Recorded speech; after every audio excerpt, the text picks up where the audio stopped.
এটি হচ্ছে মূলত তালের শ্বাস। গ্রীষ্মকালের বেশ জনপ্রিয় একটি ফল এই তালের শ্বাস। এটির সাইন্টিফিক নেম তথা বিজ্ঞানভিত্তিক নাম হচ্ছে বোরাসাস ফ্ল্যাভিলিফার। বর্তমান জেনারেশনের ম্যাক্সিমামই এই তালের শ্বাস সম্পর্কে সম্যক ধারণা নেই যে এই তালের শ্বাসটা আবার কি। সো আমি তাদের উদ্দেশ্যে একটু বলি, তালের শ্বাস হচ্ছে তাল যে ফলটা রয়েছে তার অপরিপক্ক অবস্থায় বীজের ভেতরে থাকা যে সাদা অর্থাৎ জেলির মতো এই যে অংশটা রয়েছে এটাকে বলে মূলত তালের শ্বাস। সো এই তালের শ্বাস 80%ই হচ্ছে পানি দ্বারা পরিপূর্ণ। এটি গ্রহণ করলে আমাদের দেহের যে পানি শূন্যতার যে বিষয়টা আছে সেই পানি শূন্যতা দূর হবে।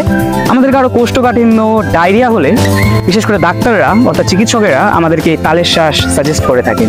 এই তালের শ্বাসের বেশ কিছু উপকারিতা রয়েছে, তার মধ্যে অন্যতম এটি আমাদের লিভারকে সুস্থ রাখে। দেহে আয়রনের ঘাটতি পূরণ করতে এটি বেশ সাহায্য করে। এই তালের শ্বাসে উপস্থিত কিছু পুষ্টিগুণ সম্পর্কে যদি আমি একটু বলি তাহলে এই তালের শ্বাসে রয়েছে vitamin A, vitamin E, vitamin B7 এবং ক্যালসিয়াম এবং পটাশিয়াম। সো গরমের দিনে আমাদের অনেক সময় ডিহাইড্রেশন হয়, সেই সময় তালের শ্বাস খুবই চমকপ্রদ একটি ফল হিসেবে আপনি গ্রহণ করতে পারেন। তালের শ্বাসটা দেখতেও খুবই চমকপ্রদ। তো এই তালের শ্বাস মূলত ভাদ্র মাসে যখন গাছে তাল ধরে, অর্থাৎ জ্যৈষ্ঠ মাসকে মূলত মধু মাস বলা হয়, এর আগে আমি বলেছি একটি ভিডিওতে। সো সেই মধু মাসে যখন তাল ধরে সেই অপরিপক্ক তাল থেকেই পাওয়া যায় এই তালের শ্বাস।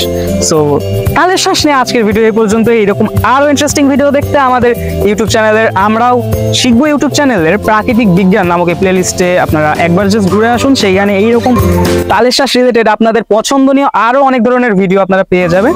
সো আজকের ভিডিও এই পর্যন্তই, দেখা হচ্ছে নেক্সট ভিডিওতে।